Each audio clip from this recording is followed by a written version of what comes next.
तो शुरू करते हैं एक्सरसाइज 6.5 से। Question number 4। क्वेश्चन है A B C is an isosceles triangle right angled at C. A B C एक आइसोस्केलस ट्राइंगल है। आइसोस्केलस ट्राइंगल होता है जिसकी आपकी दो साइड्स बराबर होती हैं और ये राइट एंगल्ड है। राइट एंगल्ड एट है सी के ऊपर। अब जब आइसोस्केलस ट्राइंगल है ना ये, तो आपकी यही दो साइड्स आपस में बराबर होंगी। नाम मैं लिख लेता हूँ इसको ए और यहाँ पे मैं बी डाल देता हूँ। सी क्योंकि 90 डिग्री है तो आइसोस्केलस है, तो हाइपोटेन्यूज तो आपकी दो नहीं हो सकती, ये सबसे बड़ी होती है। तो जो दो इक्वल साइड्स है ना वो आपकी ए सी और बी सी ही होंगी। तो प्रूव दैट, तो आपको प्रूव करना है, to prove A B square is equal to twice of A C square. ये आपको प्रूफ करना है।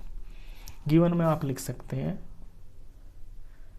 गिवन में जो क्वेश्चन है वही लिख देंगे। An isosceles triangle A B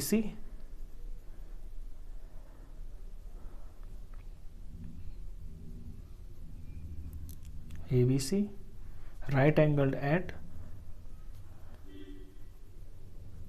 D. ये आपका गिवन है, ये आपका टू प्रूव है।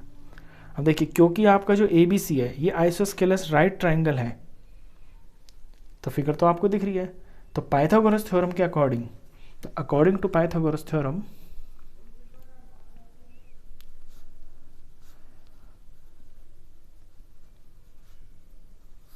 पाइथागोरस थ्योरम बोलती है कि राइट ट्राइंगल के अंदर आपका जो हाइपोटेन्यूज होता है ना, सबसे बड़ी वाली साइड, उसका स्क्वायर बाकी की दो साइड्स के स्क्वायर के सम के बराबर होता है। तो इसके अकॉर्डिंग ये हो जाएगा, ए बी का स्क्वायर आपका होना चाहिए ए सी स्क्वायर प्लस में बी सी स्क्वायर। अब नेक्स्ट स्टेप में A B square as it is लिखें और ए सी को आप ए सी ही लिखें। देखिए, हमें twice of A C proof करना है ना, तो जो दोनों है ना ये ए सी और बी सी, इन दोनों को हम ए सी ही लिखेंगे। ए सी को तो चेंज करना ही नहीं है। और ये जो बी सी है आपका, ए सी और बी सी बराबर ही तो हो गए, तो अपने बी सी को भी आप ए सी बना लेंगे ऐसे। और रीज़न में क्या लिख देंगे, रीज़न में लिख देंगे B C is equal to A C. ये मैंने बता दिया ना आपको कि यही साइड्स आपस में बराबर होंगी, तो बस आपका रिजल्ट आ जाएगा अब। तो A B square is equal to A C square plus A C square, यानी 2ac स्क्वायर। ये आपका रिजल्ट, बस इतना सा ही ये क्वेश्चन था। चलिए क्वेश्चन 5 करते हैं इसके बाद।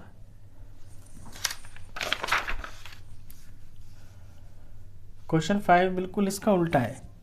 मैं लैंग्वेज पढ़ता हूँ। A B C is an isosceles triangle with A C is equal to B C. A B C एक आइसोस्केलस ट्राइंगल है और उसके अंदर जो ए सी है ना वो बी सी के बराबर है। अब जब ए सी बी सी के बराबर है तो यहाँ से पता चल रहा है कि 90 डिग्री जो है ना आपका सी पे होगा, क्योंकि ये हुआ ए सी और ये हुआ आपका बी सी, और ये दोनों आपको दिए हुए हैं, बराबर हैं। तो पहले तो गिवन लिखते हैं। गिवन है triangle A B C is an isosceles triangle और जिसके अंदर A C is equal to B C है, in which A C is equal to B C. और एक चीज़ और इसमें दी हुई है आपको कि A B square is equal to twice of A C square है। ये सारी चीज़ें आपकी गिवन है। तो आपको प्रूफ करना है कि A B C is a right triangle. ये प्रूफ करना है कि ये जो ट्राइंगल है ना ये आपका राइट ट्राइंगल है, यानी कि यहाँ पे आपका 90 डिग्री है। तो टू प्रूव में लिखेंगे A B C is a right triangle. तो ये जो चीज़ आपको गिवन दे रखी है ना यहाँ पे, ये result A B square is equal to 2ac square, यहाँ से आपका सवाल शुरू होगा। सॉल्यूशन हमें दिया है कि ए बी का square twice of A C square के बराबर है। तो ए बी को तो रखिए आप ए बी ही, और twice of A C square, twice of A C square को मैं ऐसे लिख सकता हूँ, 2 बार A C square plus A C square और ये ए सी स्क्वायर, ये लिख दिया मैंने, बस इसको 2 बार लिख दिया। अब इसमें क्या करूँगा, ए बी स्क्वायर तो मेरा एज इट इज़ रहेगा, इससे मैं हाइपोटेन्यूज लेके चल रहा हूँ। ए सी स्क्वायर को मैं, एक ए सी को मैं ए सी ही रखता हूँ, ये वाले को, और दूसरे ए सी को, ये जो दूसरा ए सी है इसकी जगह पे मैं बी सी लिख लेता हूँ ऐसे। तो इससे होगा क्या कि आपका पाइथागोरस थ्योरम लग गया इसके अंदर। पाइथागोरस थ्योरम में यही तो होता है ना कि ए बी स्क्वायर यानी बड़े का हाइपोटेन्यूज का स्क्वायर इज इक्वल टू बाकी की दोनों साइड के स्क्वायर के बराबर। तो जब ऐसा होता है तो उल्टा इसका क्या होता है कि वो जो ट्राइंगल होता है वो राइट होता है, राइट ट्राइंगल होता है। तो इनवर्स ऑफ पाइथागोरस थ्योरम लग गया इसके अंदर, यानी उल्टा। तो therefore by converse of Pythagoras theorem,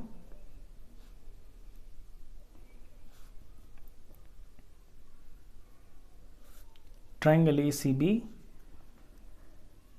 या ए बी सी कुछ भी लिख सकते हैं आप, is a right triangle, is a right triangle at C, C के ऊपर है ये आपका प्रूफ होगा कि ये राइट ट्राइंगल है। चलिए इसके बाद क्वेश्चन नंबर 6 करते हैं। 6 क्वेश्चन थोड़ा इंपॉर्टेंट है आपका। ये जो पहले 2 क्वेश्चंस थे ये तो बिल्कुल बहुत छोटे लेवल के क्वेश्चन थे, इतने आसान क्वेश्चन जो है आपके 10th क्लास में नहीं आते हैं, फिर भी अगर आएगा तो 1 या 2 नंबर का ही आएगा। 6th क्वेश्चन आपका इंपॉर्टेंट है। क्वेश्चन पढ़ता हूँ मैं। A B C is an equilateral triangle of side 2A। A B C एक इक्विलेटरल ट्राइंगल है और उसकी जो साइड है वो 2A है, तो इक्विलेटरल तो सारी की सारी 2A ही होंगी। Find each of its altitude, तो उसके जो आपके ऑल्टीट्यूड्स हैं ना वो आपको निकालने हैं। चलिए पहले ए बी सी एक ट्राइंगल बना लेते हैं। मैं ऐसे हाथ से ही बना रहा हूँ, आप बनाएंगे तो आप इसे स्केल से बनाना। ये मैंने बना लिया ए बी सी, और क्योंकि ये इक्विलेटरल ट्राइंगल है और इसकी सारी जो साइड्स हैं ना वो 2A के बराबर है, तो मैंने इन्हें 2A रख लिया इस तरह से। आपको निकालना है इसकी ऑल्टीट्यूड्स की लंबाई। तो ऑल्टीट्यूड होता है 90 डिग्री के ऊपर, तो मैं इसका परपेंडिकुलर बनाऊंगा ऐसे, तो ये बन गया ऑल्टीट्यूड। इसका नाम मैं कुछ यहाँ पे डी रख लेता हूँ ऐसे। तो जितने भी इसके ऑल्टीट्यूड है ना, find each of it's altitudes. Each का मतलब है हर एक ऑल्टीट्यूड की लंबाई आप बताइए। अब देखिए इक्विलेटरल ट्रायंगल की प्रॉपर्टी ये होती है कि सारी तो इसकी साइड्स बराबर होती हैं, सारे इसके एंगल्स बराबर होते हैं और सारे ही इसके ऑल्टीट्यूड्स भी बराबर होते हैं। तो हमें एक का पता चल जाए, बाकी के दोनों भी उतने ही होंगे। तो चलिए अब शुरू करते हैं सवाल को।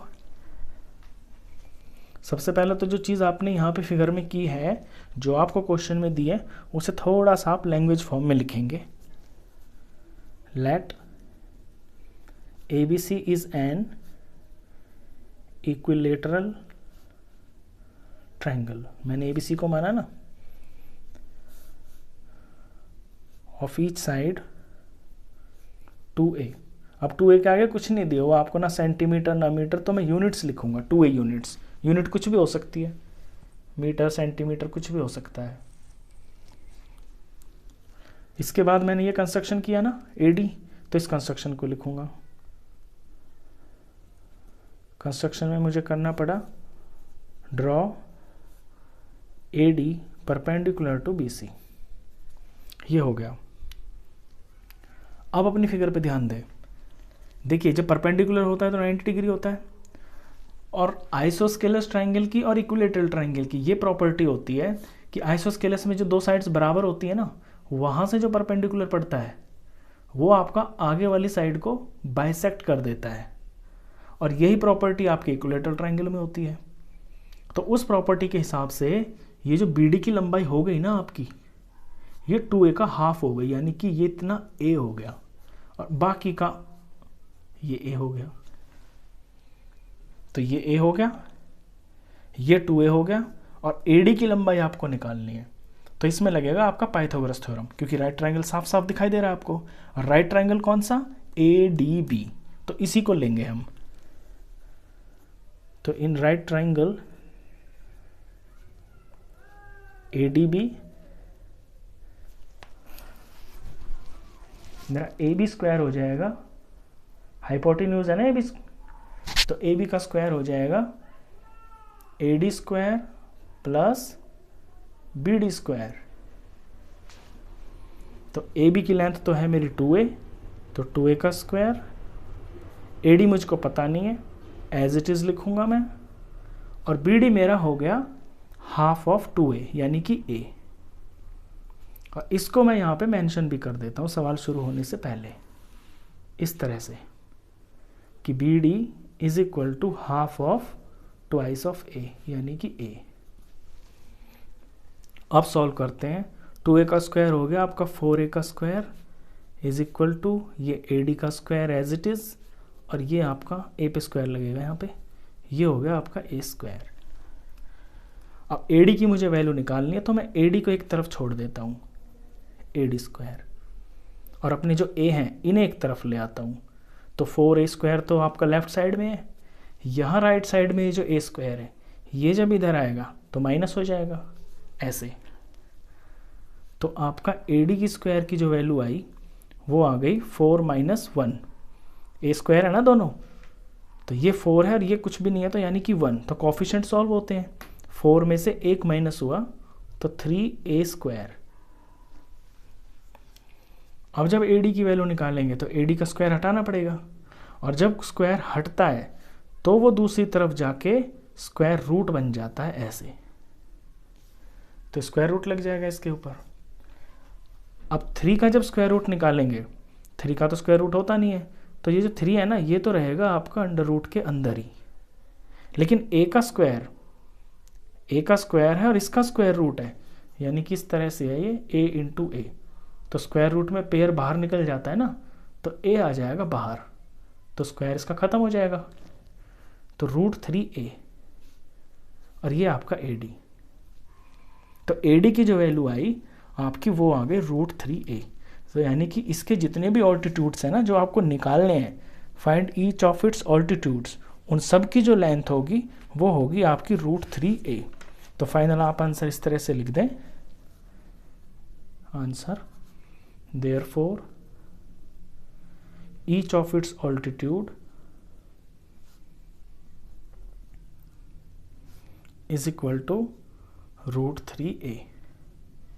आगे यूनिट लिख सकते हैं, रूट 3a यूनिट। ये क्वेश्चन था आपका 6। इसके बाद क्वेश्चन नंबर करते हैं 7। 7th क्वेश्चन भी आपका इंपॉर्टेंट क्वेश्चन है। Prove that the sum of the squares of the sides of a rhombus is equal to the sum of the squares of its diagonals. देखिए रोम्बस दिया हुआ है, सबसे पहले तो एक रोम्बस बना लेते हैं। रोम्बस क्या होता है? रोम्बस एक आपकी ऐसी फिगर होती है जो पैरेललोग्राम की तरह होती है और उसकी चारों साइड्स बराबर होती हैं। ये हो गया आपका रोम्बस। इसका नाम रख लिया मैंने ABCD। ये इसकी साइड्स हैं, चारों की चारों आपस में बराबर हैं।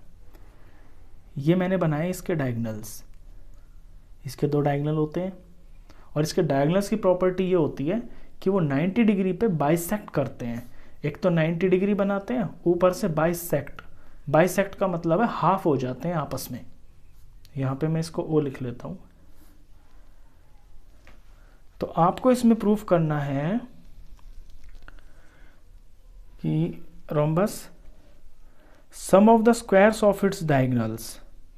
देखिए क्वेश्चन की लैंग्वेज से आपको प्रूफ करना है। पहले मैं टू प्रूव ही लिख देता हूँ, गिवन बाद में लिख लेंगे। टू प्रूव इस तरह से है,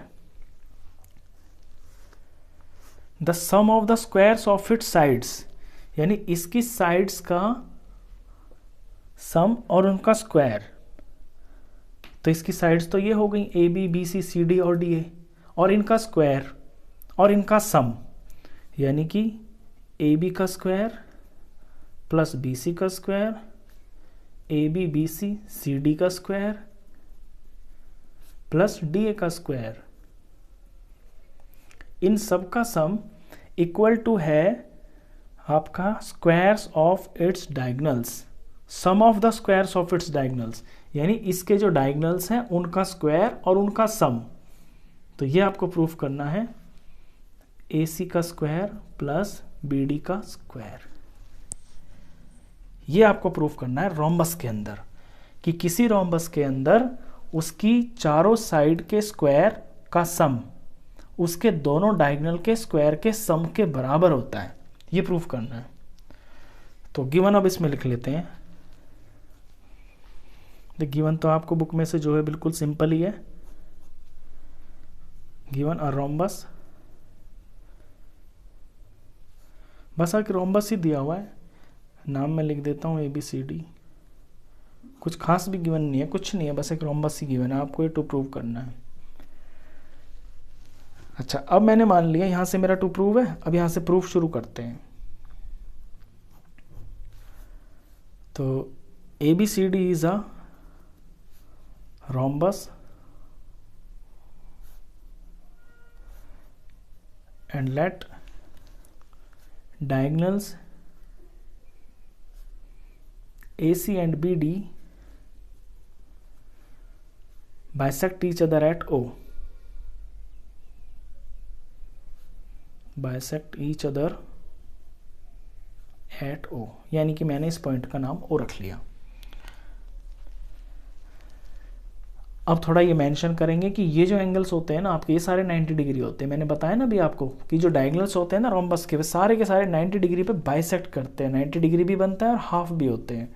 तो वैसे लिख लेंगे, देयरफॉर एंगल AOB सारे बराबर होते हैं आपके। एंगल BOC के बराबर होगा, एंगल COD के बराबर होगा, एंगल DOA के बराबर होगा, और ये सारे के सारे आपके 90 डिग्री के ही होंगे। अब अपना एक ट्रायंगल चूज कर लीजिए कोई भी। देखिए ये कर लिया मैंने, ऐसे मैंने ले लिया AOB, ट्रायंगल AOB। इन ट्रायंगल AOB मैं इसके अंदर पाइथागोरस थ्योरम लगाऊंगा। तो पाइथागोरस थ्योरम लगाऊंगा तो मेरा जो AB हो जाएगा, AB का स्क्वायर जो होगा वो होगा AO और OB के स्क्वायर के सम के बराबर। तो in triangle AOB AB square is equal to AO square plus BO square. अब AB को तो मैं एज इट इज AB ही रखूंगा, और AO है ना, AO को मैं अपने डायगोनल की फॉर्म में लिख लूंगा।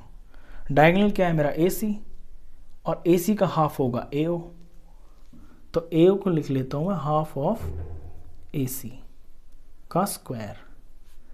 इसी तरह से BO को मैं BD की फॉर्म में लिख लेता हूं, अपने डायगोनल की फॉर्म में।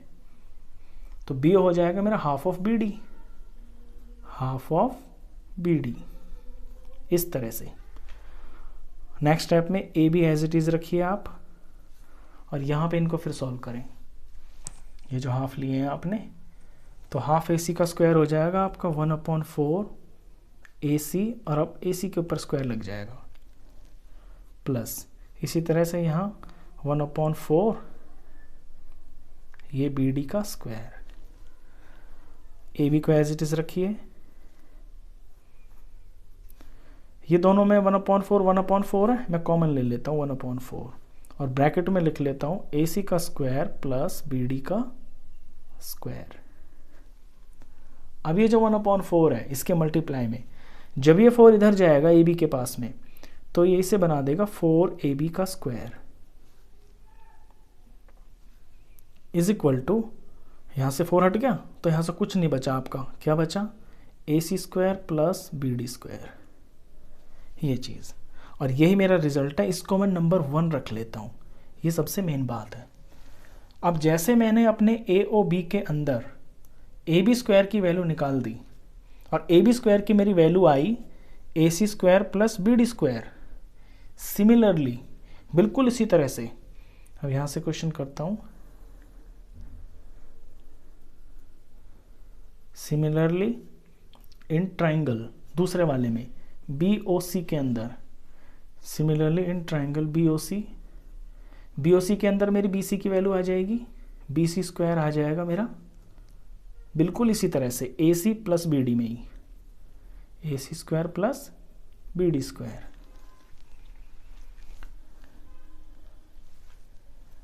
और इसी तरह से DOC के अंदर क्या आ जाएगा, CD का स्क्वायर फिर से AC square plus BD square.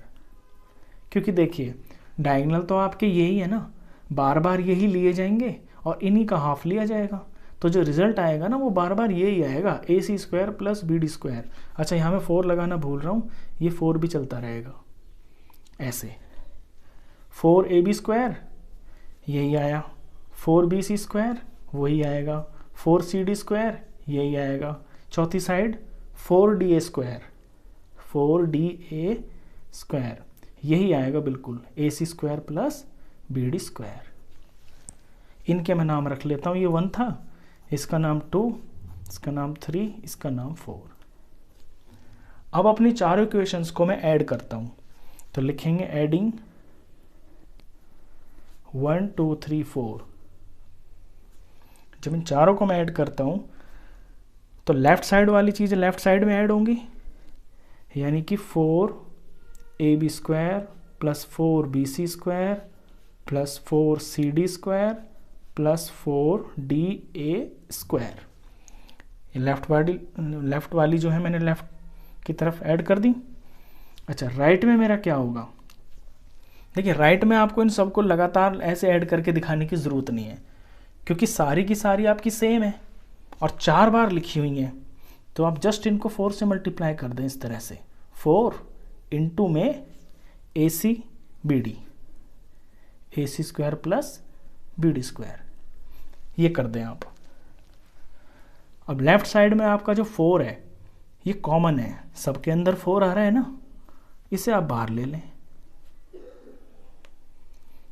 और अब अपने अंदर क्या बचेगा, फर्स्ट टर्म में से AB स्क्वायर, सेकेंड में से BC स्क्वायर, थर्ड में से CD स्क्वायर, फोर्थ में से DA स्क्वायर।